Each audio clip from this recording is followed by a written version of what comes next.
Hey everyone, welcome back to Crypto Cash. Thank you so much again for joining me here. Hope you're having a great day, or what I should say is welcome back to myself, right? Because I obviously haven't been covering ICP as much as I used to. Apologize for that.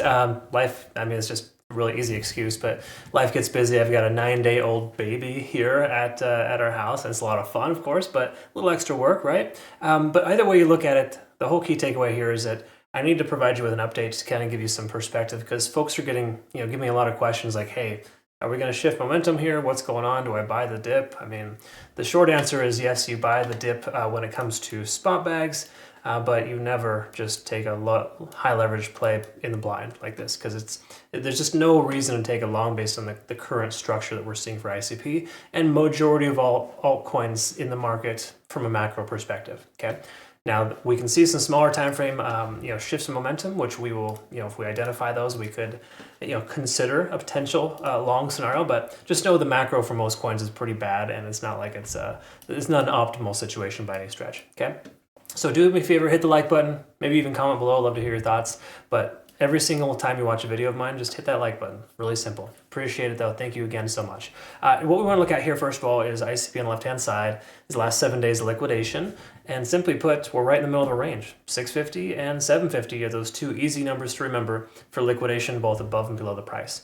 We're slightly closer to that 740, 750 range, so a breakout to the upside does make sense, especially considering we've been holding this coin's been held down for a while. It's starting to kind of find its bottom. I'll show you more so on the charts what I mean by that, but there's no like immediate heavy liquidation to either the upper, either the higher or lower side, because majority of all the macro liquidation to the downside got swept. So anybody in longs at $9, $8, $7 absolutely destroyed. They're totally done now. Now they're probably back in the market, obviously, adding to this late long scenario. But the overall situation here is that if we take a look at the trend here, most people are bullish on this coin. Okay, so in the last, ever since February 4th, which is roughly 3 days ago, we can see everybody, we have more longs than shorts in the market right now. And it doesn't mean it can't still go down. It just tells us that the trend right now, the mindset of people, based on those who trade with leverage, are considering the price is going to go higher than lower. And I kind of get that. It's dumb to take a long at this level with leverage, in my personal opinion. But again, it depends on your goals too. Some people, they're just buying this dip with high leverage, hoping that it goes to the moon, and then they can, make a ton of money off it. Well, that's a strategy, sure. It's also a foolhardy strategy. No offense to you if that is the case. Just know that you don't really trade based on luck, right? That's not the preferred method, because that luck is inconsistent and technical analysis is more consistent. While it's not perfect by any stretch, to give you perspective here, we had a bad month last month. Hardest month I've seen in a good 6 to 12 months, right? Last year, I think April or May, we had some issues there, but it's only once or twice a year. Either way you look at it, we secured 76% accuracy over the course of the month, right? So again, it still turned out okay, but not as great as usual. I'm mentioning that just so you can kind of get perspective and know that last month was a total trash market. There was very few people I know that were super successful. Again, they were more high-risk traders too, and I don't generally try to do that. Anyways, back on track here, we can see when it comes to open interest, there's, kind of zoom out, the larger concentrations right at $8, and then secondary at $7.40. It's hard to kind of see, you got to zoom in, but that's kind of where we're at there. So excluding anything below us, we have more resistances above us. So $7.40 and $8 is two easy round numbers to remember, are those resistance levels for us, okay? And I'll mark that on the charts here, what $7.40 is like right at this level. And then of course the $8 even, that's right here at the local low, okay? So again, that's where price action kind of bounced and then didn't recover the second time around. So that's kind of where we're at there. Okay, now I'll clean up our playout charts on our Twitter, Telegram, and Discord, so please understand that, I don't just walk around with ugly charts all the time. I haven't looked at this in a while, and I don't want to take all your time to update that. Future reference, Twitter, Telegram, and Discord, I get all this information out for you. Future reference to Bitcoin is looking like it wants to recover, but it still has a significant amount of liquidation on the downside, so I'm still a little leery about its price action right now, but leaning a little bit more towards it going up. Okay, so having said that, let's look at the daily time frame, work our way down, see where we're at here. So everything's truly bearish, right? All the moving averages are way above the price action. We're closer here to that 30 level on the RSI. Keep in mind, a bounce off 30 on the RSI does commonly give us some tentative results. So we may actually see here soon a little bit of a relief rally. We can see a secondary stochastic swing to the upside. MACD hasn't converged yet. So from a momentum standpoint, we're starting to overextend ourselves, and we are fairly well maxed out to the downside. We look at TD sequential, we're at a 7. We've been moving for 7 days in the same direction. A reversal is inevitable. Okay, now it may not be strong. It'll probably be something along these lines here, where you see the price action do this and then right back down. But the truth is, we do have some kind of relief coming here soon, especially if we can close above yesterday's red candle here.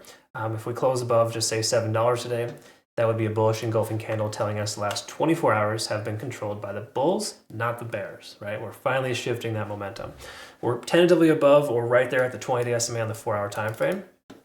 Under 50 on the RSI, MACD is converging, but I don't really trust that too much, and stochastic swinging up. So truthfully, this is not something I look for. I don't see these conditions and I'm like super thrilled about taking a trade. Not even close. This is just too neutral, too many divergences and convergences at the same time, too many false signals, if you will, to warrant a viable position. So I would definitely recommend waiting, but on the same accord, from an hourly perspective, we look at this here.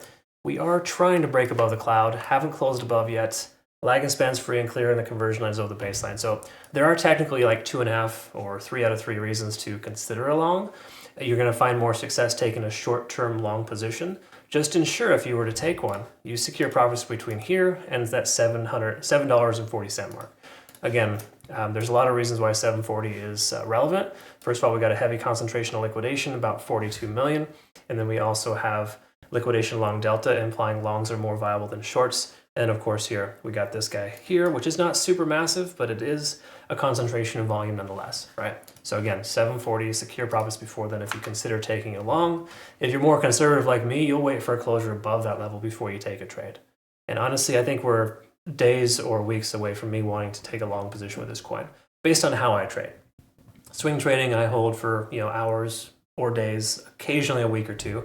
And if that is the case, then I'm going to look for bigger and better confirmation. I don't just take a trade based on the hourly. Hourly looks good. 4-hour looks kind of, fair to middling, if you will, and then the daily time frame is just terrible. So just know that. That's kind of what we got there. I'll post a playout chart on our Twitter, Telegram, and Discord. If you're watching this video now, it'll already be available for you on our social media platforms there, so check it out. If you do want to become a better trader, CryptoCash.tech is a site, link down below for that. Quick congrats to our community members here for some nice solid profits. Keep in mind my day trades, folks, you're going to get some stop losses here and there, but this is actually fully automated now, and all these signals that are being sent are hitting their profits out. I'm going to be posting some results here soon, but the simple way to understand it is if you have the right Cornix settings, you can maximize your benefit and minimize your loss, and it's working out fairly well over the last week's worth of beta testing. So cool stuff there. Anyways, I hope you all have a good rest today. We'll look forward to seeing the next one. Take care of yourself. Bye-bye.